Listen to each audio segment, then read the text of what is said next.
Bismillahirrahmanirrahim. Tabarakalladzi nazzala al-furqana ala 'abdihi liyakuna lil 'alamin nadhira. Allahumma shalli wa sallim ala sayyidina Maulana Muhammadin wa ala alihi wa sahbihi ajmain. Amma ba'du. Yang sangat saya hormati semua pengurus wilayah Nahdlatul Ulama Jawa Tengah, wabil khusus Ki Haji Ubaidillah Sodaqoh, teman saya juga guru saya, putra guru saya Ki Haji Abdul Ghafur Maimun. Saya mau cerita sedikit tentang sanad. Jadi buyut saya kandung itu namanya itu Hafsah. Jadi buyut saya kandung itu namanya Hafsah. Itu lahir di Damaran. Damaran itu belakang imaman Masjid Kudus. Hanya sekitar 30 meter dari imaman Masjid Kudus. Itu punya bapak namanya Maksum, punya bapak namanya Soleh. Soleh itu bin Kiai Haji Asnawi Sepuh. Nah, yang Mbah Soleh saya itu, saya generasi ke-7 dari Mbah Soleh itu. Jadi pas ke-7. Kalau ke-8 itu sudah kata orang-orang kaya gitu. Kenapa kamu miskin? Generasi ke-8 katanya. Jadi Mbah Soleh Darat itu orang Jepara, orang Mayong tuh. Itu dulu ngajinya diantaranya di buyut saya di Mbah Soleh bin Raden Asnawi Sepuh. Raden Asnawi Sepuh itu cucu dari Mbah Mutamakin. Itu kesanatan saya. Jadi saya punya naskah banyak. Tadi Gus Nurul tak kasih tahu. Ini diantara contoh naskah Mbah Soleh Darat. Saya punya banyak, mulai Hikam sampai Jawahirut Tauhid, terus beberapa tulisan-tulisan beliau itu masih di lemari buyut saya di Pondok Damaran. Terus buyut-buyut saya itu juga yang diantaranya ada yang nikah di keluarga Gedungan, dan itu sebagian melahirkan Pak Said Akil. Jadi buyut-buyut Pak Said itu adiknya buyut saya. Tapi kalau saya dengan beliau itu sepuh beliau. Jadi kalau saya manggil Pak Said itu kira-kira kalau nggak paman ya mbah. Kenapa saya cerita ini? Karena di antara ikatan sanad itu dzurriyatam ba'duha min ba'd. Ada keterikatan cara berpikir berdasar sanad. Tadi seperti yang dikatakan moderator, laulal isnadu laqala man sa'a ma sa'a. Andai kan tidak ada sanad, maka orang akan berpikir agama sesuai maunya. Dan itu bahaya sekali. Karena agama ini riwayat, seperti tadi yang dikatakan inna hadzal ilma dinun fanzuru amman ta'khuduna dinakum. Saya punya sekian contoh cara berpikir sanad dan cara berpikir rasional. Di akhir Ihya itu ada cerita tentang rojak. Dan ini pasti di luar dugaan sampai. Karena sanad itu cara berpikir itu ya ikut saja. Yaitu ada 2 orang ahli neraka dipanggil Allah. Dipanggil Allah dalam keadaan di borgol. Ditanya sama Allah, enak di neraka? Jawabannya pemuda itu ya, wah Gusti ya, di neraka kok enak? Ya jelas gak enak. Ya sudah, kamu kembali lagi ke neraka. Dugaan kita kan pasti anak ini gak mau. Ternyata enggak, dia lari sekenceng-kencengnya menuju neraka. Semangatnya Masya Allah. Makanya ini sekaligus ijazah, kalau disuruh masuk neraka yang apa? Semangat.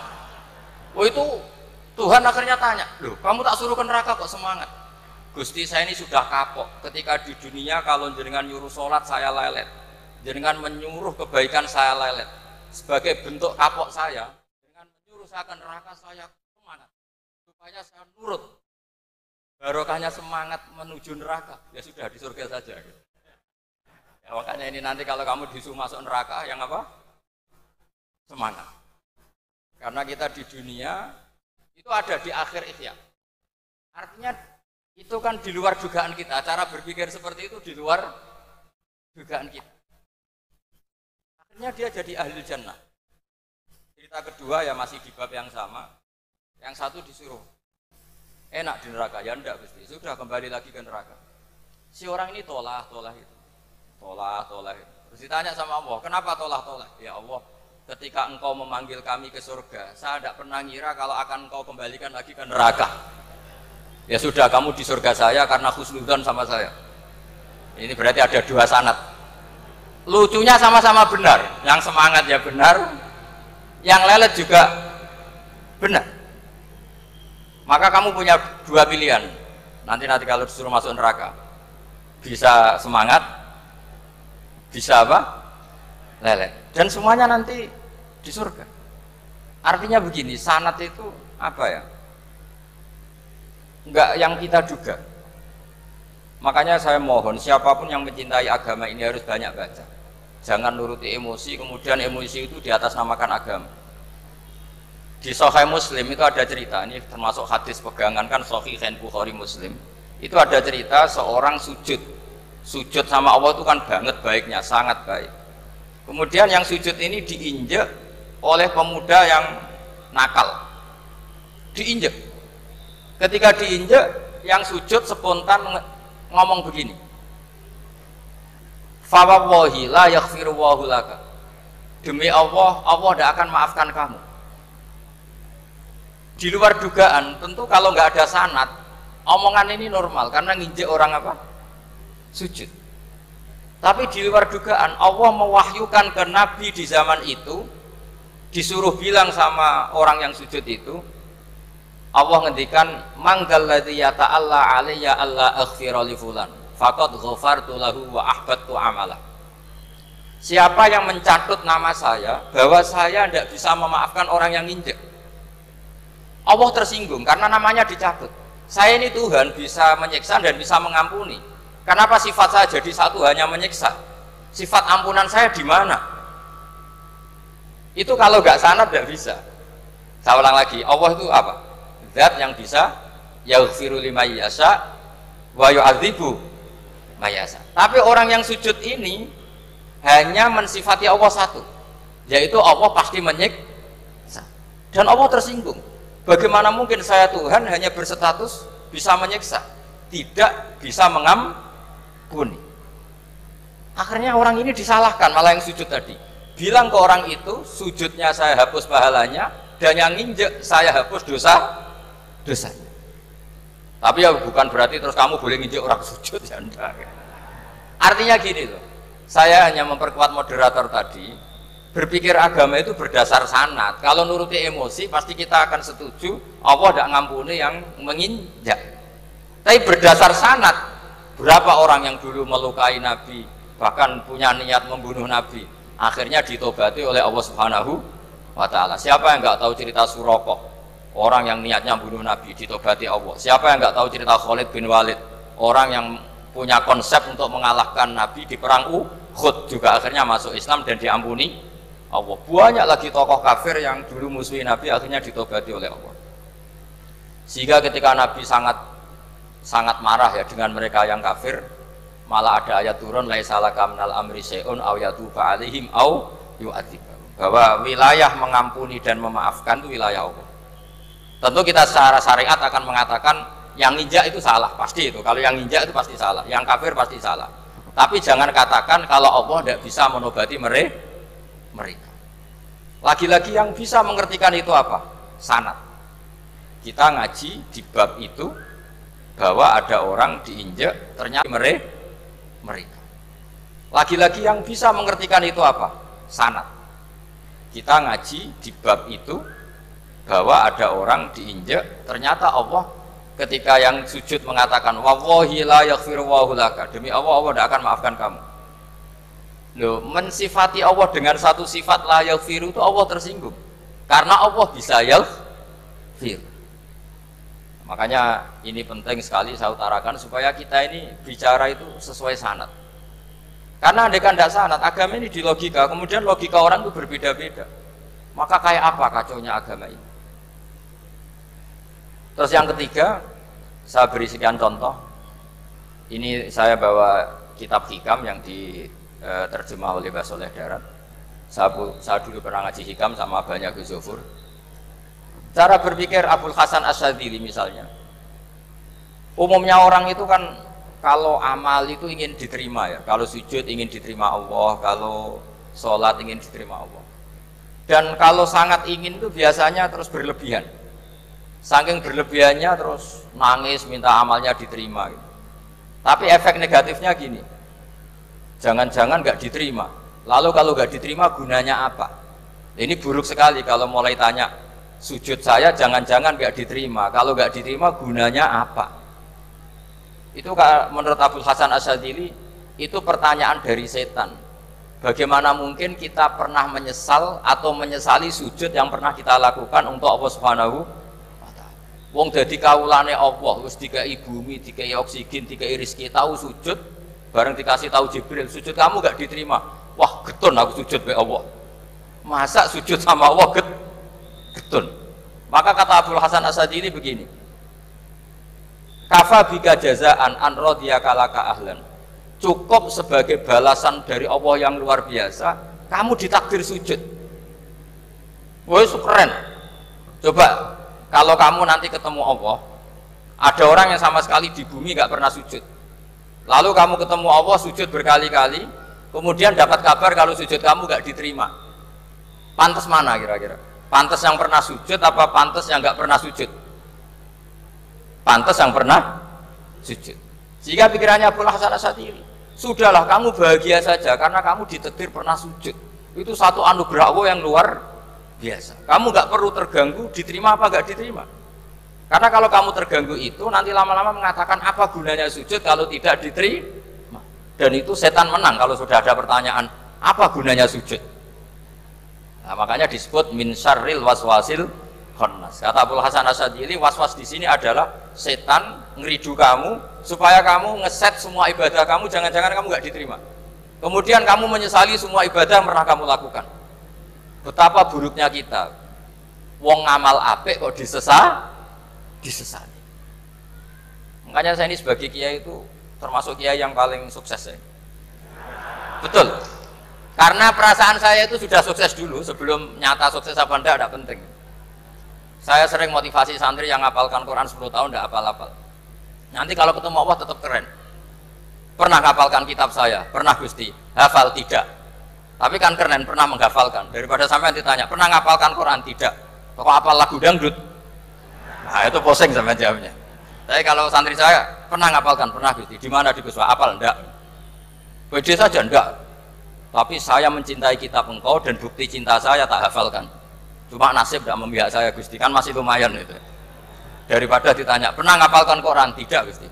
Jebule apal lagu dangdut, yang ibu-ibu apal harga cabai, naik turunnya harga berambang. Ini harga sembako hafal, tapi kalau Quran tidak hafal. Nah, pikiran-pikiran kayak Abul Hasan Asyadzili itu harus kita kembangkan. Makanya saya suka sekali ketika Mbah Mun yang sekarang diteruskan Gus Wafi meresmikan Thariqah Syadziliyah. Ya cerminannya kitab Hikam itu yang diterjemah Mbah Soleh Darat. Karena Hikam adalah murid Abul Abbas Al-Mursi. Beliau adalah murid Abul Hasan Asyadzili. Jadi gampangannya kalau sampai ingin tahu cara berpikir Abul Hasan Asyadzili itu ngaji Hikam. Karena Hikam itu cucu muridnya Abul Hasan Asyadzili. Dan itu cara berpikir gampang sekali. Misalnya hubungan dengan Allah. Ilahi kullama akhrosani lu'mi antokoni karomuka. Ya Allah, ketika saya terbungkam oleh kesalahan-kesalahan saya, sampai saya ini merasa tidak pantas minta, tidak pantas memohon sama engkau karena dosa saya banyak. Tapi kata beliau, antokoni karomuka. Tapi saya berani melafadzkan doa itu berdasar rahmat kamu tidak terbatas. Dan itu indah sekali kata-katanya. Ilahi kullama akhrosani lu'mi antokoni karomuka. Jadi kullama akhrosa sekirane bungkam disosoni iso apa lumi sifat elek iso antoko mongko dadi iso ucap niki iso apa sifat lomane dunia. Dan itu dipraktekkan semua ulama. Ya nafsula taknati min zallatin azumatin al kaba'ira fil kufrani kalamami. Jadi yang seperti yang dikatakan tadi Gus Ubaidillah tadi, ya sudah, kadang ada Baron saya, ada Busiri, saya tidak tahu karena bacanya innal kaba'ira fil kufrani kalamami la'alla rahmata rabbihina yaqsimuha ta'ti ala hasabil isyani fil kisami. Itu ada orang terlalu fanatik kebaikan datang ke Abul Hasan Asyadzili gerutu karena dunia ini sudah kacau balau, banyak maksiat, banyak macam-macam. Apa jawabnya Abul Hasan Asyadzili? Man ahabba alla yusawahu fi ardi faqad ahabba alla tadhara maghfiratu. Jadi malah dibalik. Kalau kamu ingin dunia ini steril, nggak ada apa-apa, berarti kamu tidak suka, akan kelihatan maghfirahnya Allah. Jadi sanad-sanad seperti ini harus kita jaga. Meskipun tidak kita manfaatkan untuk kepentingan hadun nafsi, tapi kita harus kita jaga. Jika kita jadi orang itu tidak terlalu sepaneng dengan pikiran kita bahwa maksiat itu pasti mendatangkan azab. Kok kamu katakan pasti, itu buktinya apa? Maksiat itu salah, kalau salah harus istighfar. Maksiat itu salah, tapi Allah bisa saja mentobati yang maksiat kemudian jadi orang baik, karena Allah tetap bersifat yaghfiru liman yasha wa yu'adzibu may yasha. Kok kamu katakan pasti-pasti, itu sanadnya dari mana? Jadi ini pentingnya sanad ya. Jadi kita harus terus menjaga sanad ini supaya cara berpikir agama sesuai garis yang pernah ditulis oleh para ulama, yang semua itu musalsal ila Rasulillah Shallallahu Alaihi Wasallam. Terus ini mumpung ini di depan Gus Zofur, juga ini pernah tak baca di depan putra-putra beliau, di depan anak-anak. Ini nanti saya hadiahkan ke PWNU Jawa Tengah. Saya nulis kitab ini sebagai bentuk saya bahwa apa yang dilakukan Syekhina Kiai Haji Maimun Zubair semuanya itu berdasar khazanah-khazanah yang ada dalam kitab-kitab Al-Kutubil Mu'tamadah. Di antaranya ini kitab Khilyatul Aulia. Kitab Khilyatul Aulia itu kitab kesayangan Imam Ghazali. Sampean kalau baca Ihya juz 4 itu beliau memberi saran ke kita, wa alaika bimudawamati mutolaati kitabi Khilyatil Aulia wa Tabaqatil Asfiya. Karena Imam Ghazali fi Manaqibil Akhyar itu nginduk kitab Khilyatul Aulia karangannya Abu Nu'aim Al-Asfihani. Kalau di tasawuf beliau nginduk kitab namanya Qutil Qulub karangannya Abu Thalib Al-Makki. Kalau di fikih tentu beliau nginduk gurunya sendiri Imamul Haramain, yaitu Nihayatul Matlab fi Dirayatil Madhab. Ini saya beri contoh kenapa Mbah Mun, Ki Ubaidillah, semua tokoh-tokoh NU cara perilaku itu santai, rileks tapi terarah. Ini saya beri contoh. Ini riwayat dari Sufyan bin Uyainah, termasuk gurunya Imam Syafi'i. Ini halaman